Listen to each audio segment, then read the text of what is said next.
একটা হচ্ছে আপনার ছোট, আর একটা মিডিয়াম, আর একটা একবারে বড়। যুদ্ধ পরবর্তী 5 বছর পর্যন্ত এখানে আসলে নামাজ চলতো। এখানে নাকি ভালো জিনের বসবাস আছে। গর্ত ছিল এরকম, আর এই গর্তের ভিতরে নাকি প্রচুর আলো দেওয়া হইতো। কেউ যদি এই ডালা ভাঙে ওনার ক্ষতি হয়। আসসালামু আলাইকুম ওয়া রাহমাতুল্লাহি ওয়া বারাকাতুহু। শুরুতেই দরুদ আল্লাহুম্মা সাল্লি ওয়া সাল্লিম আলা নাবিয়ানা মুহাম্মদ। আমি মোহাম্মদ শাহিদুল ইসলাম, আর আপনাদেরকে স্বাগতম জানাই আমার নতুন ভিডিওতে। আজকের এই ভিডিওতে আমি আপনাদেরকে ঘুরে দেখাবো ইতিহাসের দ্বারক ও বাহক মুন্সিগঞ্জ। যে মুন্সিগঞ্জে আনাচে কানাচে লুকিয়ে আছে হাজারো ইতিহাস আর ঐতিহ্য। চলেন যাই মুন্সিগঞ্জে, আর আপনাদেরকে দেখাই এই মুন্সিগঞ্জের সৌন্দর্য। মুন্সিগঞ্জ ইতিহাসের শহর। ঢাকা থেকে মাত্র কিছু কিলোমিটার দূরে অবস্থিত মুন্সিগঞ্জ এক সময়ের প্রাচীন বিক্রমপুর নামেই বেশি পরিচিত। এই শহর ইতিহাস আর ঐতিহ্যে ভরপুর। এই মাটির সাথে মিশে আছে অনেক গুণীজনের স্মৃতি। এখানে রয়েছে প্রাচীন বৌদ্ধ বিহার, ইন্দ্রাকপুর কেল্লা আর নদীমাতৃক সৌন্দর্যে ঘেরা অসংখ্য ঐতিহাসিক নিদর্শন। আজ আমি আপনাদেরকে ঘুরে দেখাবো মুন্সিগঞ্জের কিছু ঐতিহাসিক স্থান, যা আজও ঠায় দাঁড়িয়ে আছে কালের সাক্ষী হয়ে। আমরা আজকে মুন্সিগঞ্জের কয়েকটা জায়গায় ঘুরবো বলে এই বাসা থেকে বের হয়েছি। আর আমরা আমাদের যে ডেস্টিনেশন গুলো আছে ওইগুলোর যে প্রথম যে স্থানটা, ওইখানে আজকে এসে পড়ছি। আর ওই জায়গাটা হচ্ছে একটা মঠ পুরনো। ওই যে দূরে দেখতেছেন ওইটা হচ্ছে এই পুরনো মঠ। এটা প্রায় 2 থেকে 250 বছর আগে। আমাদের প্রথম যে ডেস্টিনেশন ওইটা ঠিক কাছাকাছি আছে, ওইটা ঠিক নিচেই আসলে আমরা আছি। আর এখানে আমরা যেটা শুনছিলাম যে এখানে একটা মঠ, আসলে এখানে একটা মঠ না, এখানে 3টা মঠ আছে। একটা হচ্ছে আপনার ছোট, আর একটা মিডিয়াম, আর একটা একবারে বড়। তাজপুর মঠ মুন্সিগঞ্জ জেলার একটি পুরনো ঐতিহাসিক স্থাপত্য। এটি মুন্সিগঞ্জের তাজপুর গ্রামে অবস্থিত শতবর্ষী মঠ। এই মঠগুলো সাধারণত 1800 থেকে 1900 শতকে জমিদার বা ধনী হিন্দু পরিবার কর্তৃক নির্মিত হতো। এগুলো মূলত ধর্মীয় উদ্দেশ্যে তৈরি, বিশেষ করে হিন্দু, শৈব বা বৈশ্য ধর্মের উপাসনা কিংবা স্মৃতিস্তম্ভ হিসেবে ব্যবহৃত হতো। চুন, সুরকি আর পোড়ামাটির কারুকার্যে নির্মিত এই স্থাপনাগুলো এক সময় ছিল ধর্মীয় আচার অনুষ্ঠানের কেন্দ্র। তাজপুর মঠগুলো এখন অনেকটাই জীর্ণ দশায় পড়ে আছে। গাছপালায় ঢেকে গেছে, অনেক স্থানে শ্যাওলা ধরেছে। তবুও এগুলো বাংলার গ্রাম ইতিহাস ও স্থাপত্যের মূল্যবান নিদর্শন। আজ যদিও নিঃসঙ্গ, তবুও ইতিহাসের গন্ধ এখনো ভেসে আসে বাতাসে।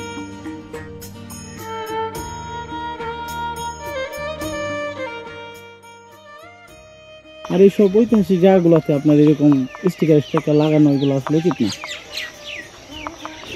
এগুলো খুব অদ্ভুত সুন্দর, দেখছেন রহস্যেরা কত বছর ধরে যেন এগুলো এখানে দাঁড়ায় গেছে, আর কত কালের সাক্ষী এগুলো।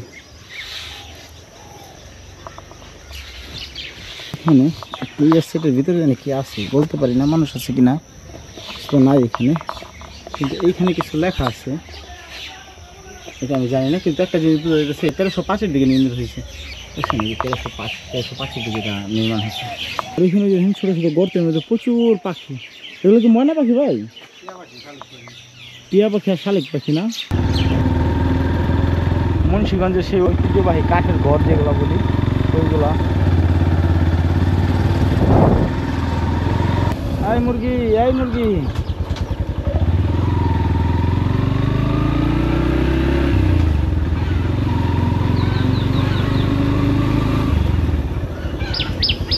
আসসালামু আলাইকুম। কাকা ভালো আছেন? কাকা এইদিকে নাকি একটা অনেক পুরনো মসজিদ আছে, ছোট মসজিদ। কোন রোডে? দেখবেন একটা বিল্ডিং মাঠের কোনায়। আচ্ছা, বিল্ডিং এর একটু পশ্চিম নিয়ে গেল মসজিদটা। আচ্ছা, ধন্যবাদ।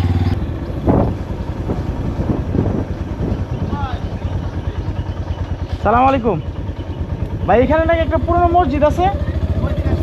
রাস্তা মাটির রাস্তা, নতুন রাস্তাটা বানছি বলো না, ওই যে মসজিদ একবার সামনেই তো, চমৎকার না? এই যে দেখছো, এইটাই। এই মাশাআল্লাহ, এইটা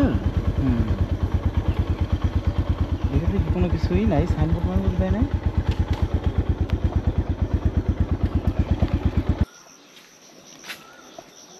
ঘুরতে ঘুরতে আমি চলে আসছি আমার আজকের ট্যুরের দ্বিতীয় লোকেশনে। আর এইটা হয়েছে যে ঠিক আমার পেছনে এই পুরনো মসজিদটা। মসজিদটা কবে বানানো হয়েছে বা কত আগে বানানো হয়েছে এইটা কেউ জানে না সঠিকভাবে, কিন্তু ধারণা করা হয় 200 থেকে 250 বছর আগে আসলে এই মসজিদটা বানানো হয়েছে। আর এখন দেখেন মসজিদের অবস্থা কি, একবারে বট গাছে। এটা কি বট গাছ না ভাই? বট গাছে পুরা, বট গাছের শিকলে একবার জড়াই গেছে এটা পুরাটা, আর ধ্বংস প্রায় এটা। আর এইটা নাকি মোটামুটি এশিয়া মহাদেশের সবচেয়ে ছোট মসজিদ। এটা 10 ফুট বাই 10 ফুটের একটা মসজিদ। এটার ভিতর অংশটা যদি দেখাই, এখানে তো আপনার এই যে আগরবাতি দিয়ে রাখছে কেউ। এটা কি, এটা এই যে গোলাপ জল না, ওইটা দিয়ে রাখছে। আর ভিতরটা এই যে এইরকম দেখছেন। ও অসাধারণ জায়গা আসলে। এখানে একটা লাইট লাগিয়ে রাখছে এই বাসা থেকে, হয়তো ওনারা বলতে পারবো এটার ইতিহাস। যেটা তোমার কাছে আসলে কি মনে হইতেছে এটা দেখে, কেমন মনে হইতেছে? এটা যে একটা মসজিদ ছিল, এটা কিভাবে তুই শিওর হইলি? তোমার গুগলে দেখলাম, উইকিপিডিয়াতে দেখছি এটা একটা মসজিদ, কিন্তু তথ্য এরকম ভাবে পাওয়া যায় না আসলে। মসজিদ হলে এটার আকৃতি আমার কাছে লাগে যে এত ছোট তো হওয়া তো পসিবল না, তাই না? এর ভিতরে তুমি যাইবা? না কেন বললাম, এটা এটা এত ছোট আকৃতি। তোমার যাওয়া উচিত না ভাই, ভূত থাকলে। না, তোর আকৃতি অনুযায়ী এটা না, ভূত তো না, অংশ এটা সাপ টাপ থাকে গেলে গা, তোর স্থানটা এখন এরকম হয়ে গেছে গা। তো আসলে এইভাবে হয়তো কয় ফিট হবে, 8 ফিট, আর এইভাবে হয়তো 10 ফিট। এটা আসলে পসিবল তা মসজিদ নাকি? মসজিদ মসজিদ মসজিদ মসজিদ সর্বোচ্চ কয়জন নামাজ পড়তে পারবো? দুই একজন। আগে যেহেতু জনসংখ্যা কম ছিল, আর এটা তো তোমার হিন্দু অধ্যুষিত এলাকা ছিল। তার মানে কি এখানে জনসংখ্যা খুব কমই ছিল, মুসলিম কম ছিল আর কি একটা সময়। এটা আমি এটাই অবাক হলাম, যেটা কি এক মসজিদ হওয়া আদৌ পসিবল কিনা। আচ্ছা, আসলে যে আমাদের একটু ধোঁয়াশা ছিল যে এটা আসলে মসজিদ কিনা। এখন এই যে এলাকার এক ভাই, উনি স্থানীয় এলাকার, তো উনি বললো যে এটা আসলে একটা মসজিদ ছিল, আর এটা যেহেতু হিন্দু অধ্যুষিত এলাকা ছিল, মুসলিমদের সংখ্যা এখানে খুব কম ছিল। তো যে পরিমাণ মুসলিম ছিল, ওনাদেরকে আসলে ইবাদতের একটা জায়গা করে দেওয়ার জন্য এখানে যে হিন্দু রাজা ছিল, উনি আসলে এই মসজিদটা বানাই দিয়েছিল। 10-15 জন মানুষের নামাজের একটা ব্যবস্থা করে দিয়েছিল। এটা কনফার্ম হইলাম যে এটা মসজিদ। আর এখানে একটা মিনারও ছিল, যেটা উনি এখানে যে শেষ ইমাম ছিল ওনার বাসার, ওনার ভাইয়ের কাছে আছে, আর এটাই ওনাদের বাসা। তো এইখানে নাকি যুদ্ধের কতদিন পরে বলেন ভাই? 5 বছর পর্যন্ত। আচ্ছা, যুদ্ধ পরবর্তী 5 বছর পর্যন্ত এখানে আসলে নামাজ চলতো আর ইমামতি করা হইতো। আর এইখানের ইমামটা হয়েছে স্থানীয় লোকাল এখানের। তো এটা আসলে আমি প্রথমে যেটা ধারণা করছিলাম যে মুসলিম আসলে সংখ্যা কম ছিল বিধায় এই ছোট মসজিদটা আসলে বানানো হয়েছিল।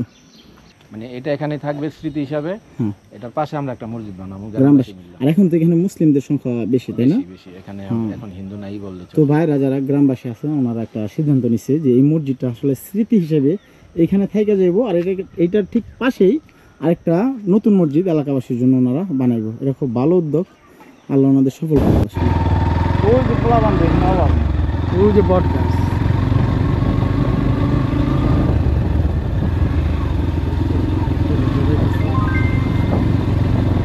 this is not fair bro, I think. কি করুন ভাই, ভালো আছেন?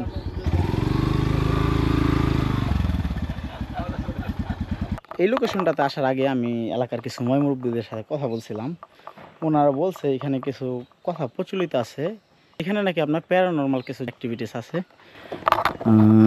তো এইগুলো হয়েছে আপনার এখানে জিন জাতি যেটা বলি, ওনাদের বসবাস এখানে।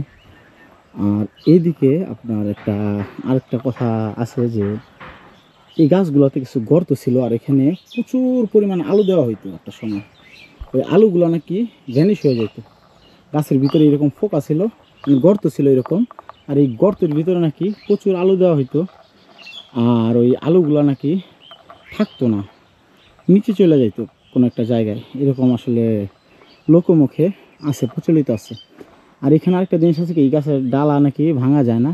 কেউ যদি এই ডালা ভাঙে ওনার ক্ষতি হয়। যদি কেউ আপনার গাছের ডালা ভাঙে তো 2-1 দিনের মধ্যেই ওনার কোনো ক্ষতি হয়ে যায়। তো ওই দুঃসাহস আমি করতেছি না, আমি জাস্ট দেখানোর জন্য ভিডিওটা করতেছি। জায়গাটা আসলে চমৎকার। এখানে আসার পর দেখলাম আমার পোলাপান আছে, লোকাল পোলাপান, ওরা এখানে বসে আড্ডা দিতেছে, ভিডিও বানাইতেছে। আর এখানে নাকি প্রচুর পর্যটক আসে আসলে, যেটা আমি এখানে আসার পর শুনলাম। আর এখানে নাকি যে ভোগ টোক দেয় আর কি, যেটা খাবার দেয় আর কি। আমি এখন আছি আমার যে আজকের ভ্রমণের 4র্থ স্থানে। আর এটা হচ্ছে একটা বৌদ্ধ বিহার, মুন্সিগঞ্জ বা বিক্রমপুর বৌদ্ধ বিহার। আর এটা আপনার 3টা থেকে 5টা পর্যন্ত খোলা থাকে। তারপরও আমরা একজন মানুষ পাইছি যিনি গেটটা খুলে দিছে, যে বলতেছে যে একটু তাড়াতাড়ি এখানে দেখে আপনারা চলে যান। তো এখানে সব ইতিহাস আপনাদের বলতে পারতেছি না। এগুলো যে খনন করা হয়েছে এটা কনফার্ম, আর খনন করার পর এখান থেকে অনেক কিছু পাওয়া গেছে এটাও কনফার্ম। এখানে একটা জাদুঘর আছে, এখানে ওগুলো আবার প্রদর্শন করে রাখছে। তো দেখি বের হয়ে যেটা কীরকম, এগুলো হয়তো আমার কাছে লাগে যে পরবর্তী সংস্কার করা হয়েছে এরকম কিছু নাকি। কত বিশাল না, যতটা বিশাল ভাবছিলাম, কিন্তু সেই চমৎকার। এখানে আরেকটা জিনিস ভালো লাগছে কি জানেন, প্রত্যেকটা গাছের নিচে এই গাছের যে গুণাগুণ বা ঔষধি গুণাগুণ যেটা ওটা লিখে রাখছে, আসলে খুব চমৎকারভাবে লিখে রাখছে। চমৎকার একটা পরিবেশ।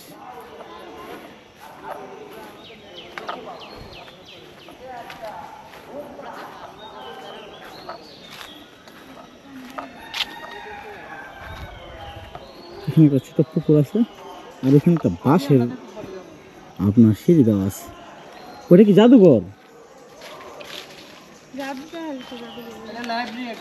লাইব্রেরি? হ্যাঁ, 3টার পরে যদি জিনিস দেখে উনি একটু জ্বরে আক্রান্ত, বুঝছেন না, তো আসতে পারে না। 3টার পরে যদি বলে।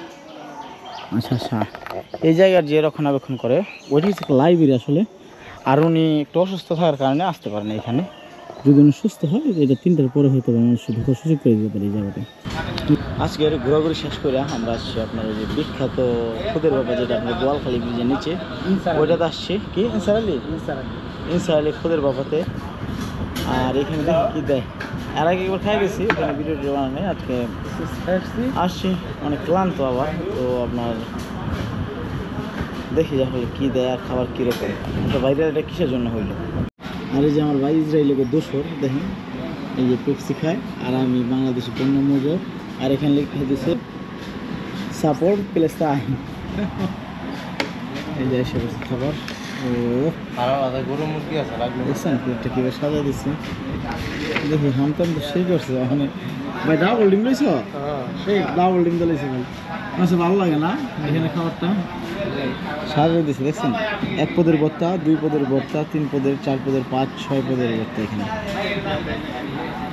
ভালো লাগে।